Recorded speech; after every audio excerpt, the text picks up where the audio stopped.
The photograph of Tommy and me stared back from the mantel, his infectious grin frozen in time. I traced the edge of the frame, remembering the day it was taken. Our wedding day, the happiest day of my life. Now it felt like a lifetime ago.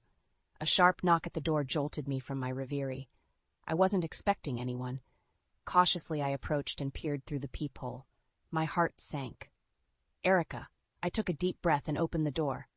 "Erica, what are you doing here?" She stood there, her eyes red-rimmed and puffy. "Clara, I need to talk to you. It's important." Against my better judgment, I stepped aside to let her in. As she passed, I caught a whiff of Tommy's favorite cologne. My stomach churned. "What is it, Erica?" I asked, crossing my arms. She wrung her hands, avoiding my gaze. "I don't know how to say this, but I'm pregnant." The room spun. "What? How is that any of my concern?" Erica's eyes finally met mine, filled with a mixture of guilt and defiance. "It's Tommy's." My world shattered. "That's impossible. Tommy's been gone for months." "It happened before the accident," she whispered. I felt the anger rising in my chest. "Get out," I hissed. "Clara, please, I need your help. I said get out," I shouted, pointing at the door. As Erica scurried away, I slammed the door behind her. I leaned against it, sliding to the floor as sobs racked my body. How could this be happening? Tommy would never, would he?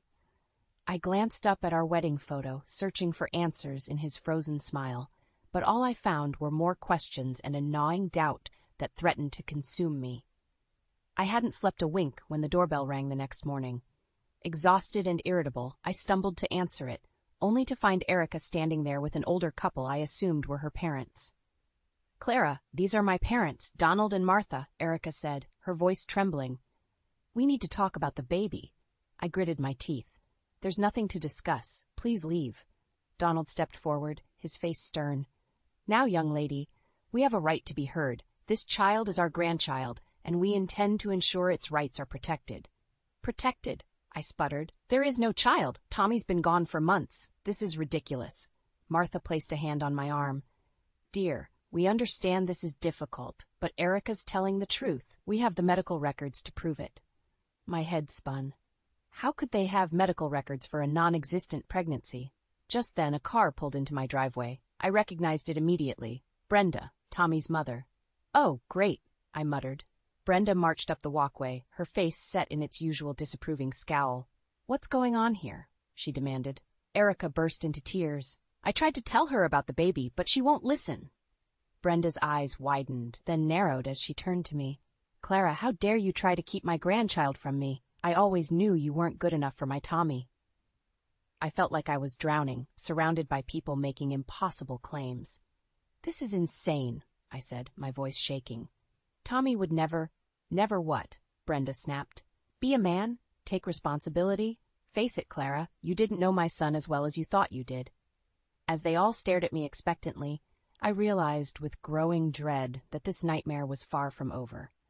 I took a deep breath, steadying myself. "All right, everyone, let's take this inside and discuss it calmly." As they filed into my living room, I caught Erica's eyes darting around, taking in every detail. I led them to the mantel where Tommy and I's wedding portrait stood prominently displayed. "Before we continue," I said, my voice firm, "I want you all to look at this photo.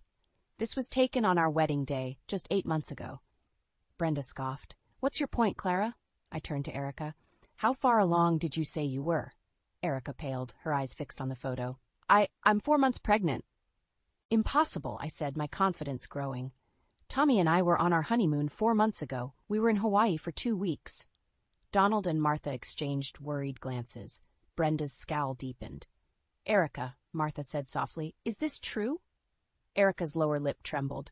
I might have gotten the dates wrong. Or maybe," I suggested, my anger barely contained, "you're not pregnant at all." The room fell silent. Erica's face crumpled, and she burst into tears. "I'm sorry," she wailed. "I'm not pregnant. I never was. I loved Tommy so much, and I couldn't bear the thought of him being gone forever." Brenda gasped. "You lied? About my grandchild?"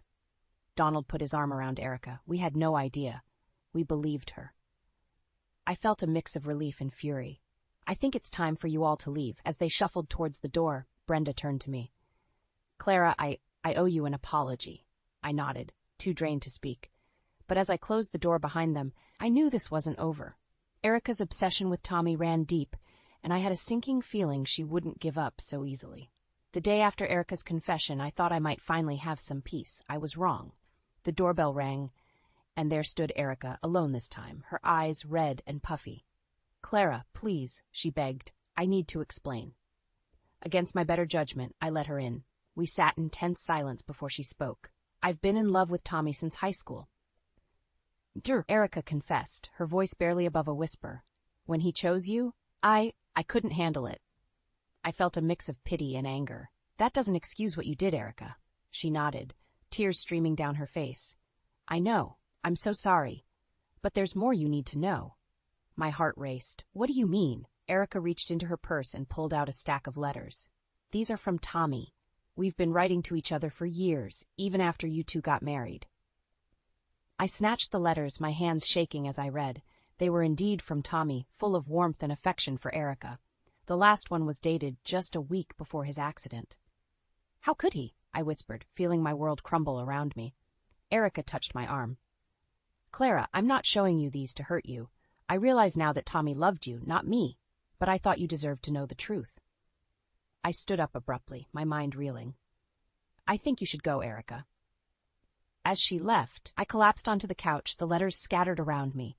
I had a choice to make: confront the truth about Tommy and our marriage, or bury it and move on with my life. But one thing was clear: nothing would ever be the same again.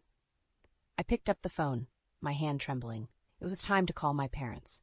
I needed their support now more than ever. My parents arrived within hours of my call. As I poured out the whole sordid tale, Mom held my hand while Dad paced the living room, his face a storm of emotions. "I can't believe Tommy would do this to you," Mom said, squeezing my hand. Dad stopped pacing.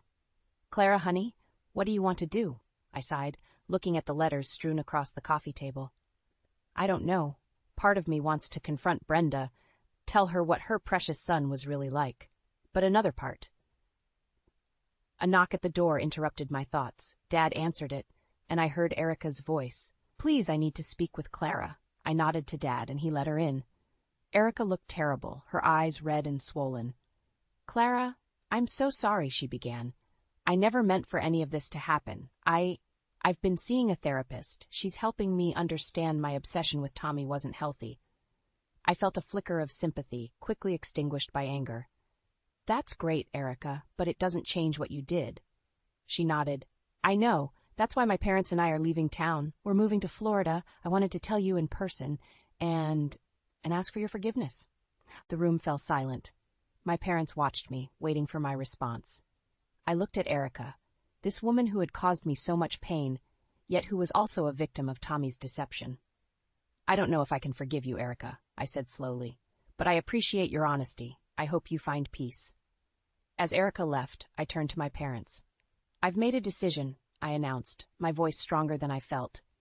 "It's time to confront Brenda with the truth about Tommy. She needs to know who her son really was." I stood on my front porch, watching Donald and Martha's car pull into my driveway. My heart raced, but I steeled myself. I'd promised I wouldn't let them into my house again, and I intended to keep that promise. As they approached, I called out, "We can talk out here." Donald's face fell. "Clara, please, we need to discuss this privately." I shook my head. "Whatever you have to say, you can say it here." Martha stepped forward, her eyes brimming with tears. "We're so sorry, Clara. We had no idea Erica would go to such lengths. We should have questioned her more," Donald added. "We failed you, and we failed our daughter." I felt a twinge of sympathy, but I pushed it aside. "Your apologies don't change what happened." "We know," Martha said. "That's why we want to make it right." Donald pulled out an envelope. "We'd like to offer you compensation for the emotional distress we've caused." I stared at the envelope, anger bubbling up inside me. "You think you can buy my forgiveness?" No, Martha said quickly. "We just want to help somehow." Just then I saw Brenda's car turning onto my street. My stomach dropped. This was the last thing I needed. Brenda stormed up the walkway. "What's going on here? More lies about my Tommy?"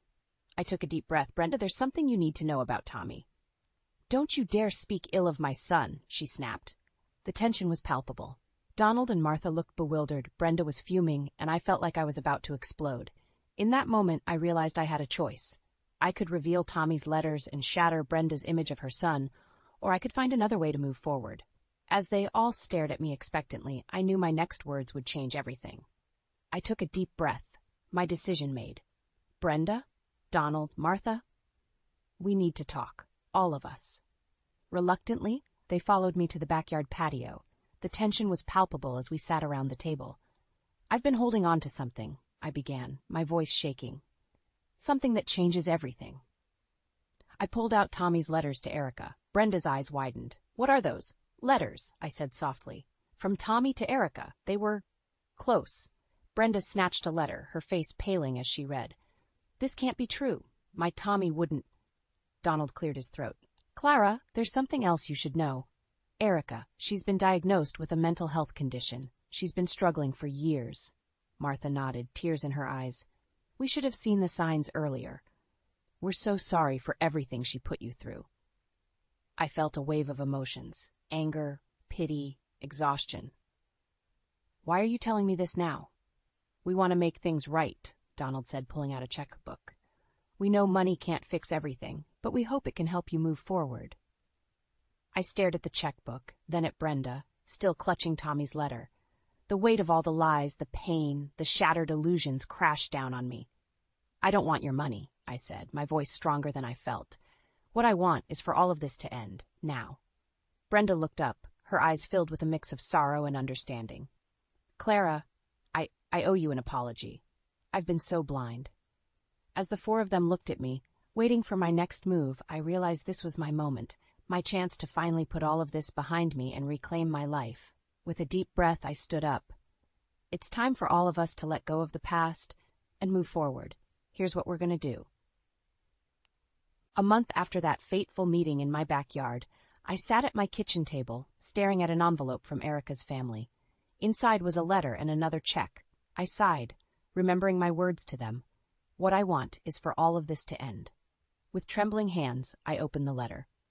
Dear Clara, we respect your wish for distance and closure. Erica is receiving the help she needs. We're relocating to Florida as promised. This final offer is not to buy forgiveness, but to acknowledge the pain we've caused. Please accept it as a gesture of peace. Sincerely, Donald and Martha. I set the letter down, a mix of emotions washing over me. The check felt heavy in my hands, a tangible reminder of all the turmoil. Just then my phone rang. It was Brenda.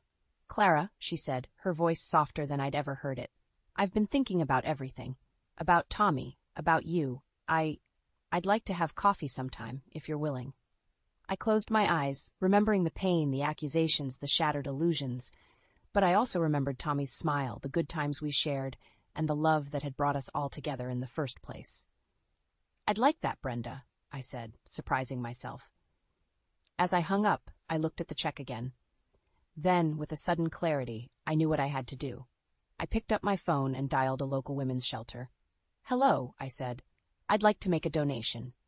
As I arranged the details, I felt a weight lifting from my shoulders. The pain wasn't gone, but it was transforming into something new. Hope, perhaps, or the first steps toward healing. I glanced at Tommy's photo on the mantel and smiled. We're going to be okay, I whispered, and for the first time in months, I truly believed it.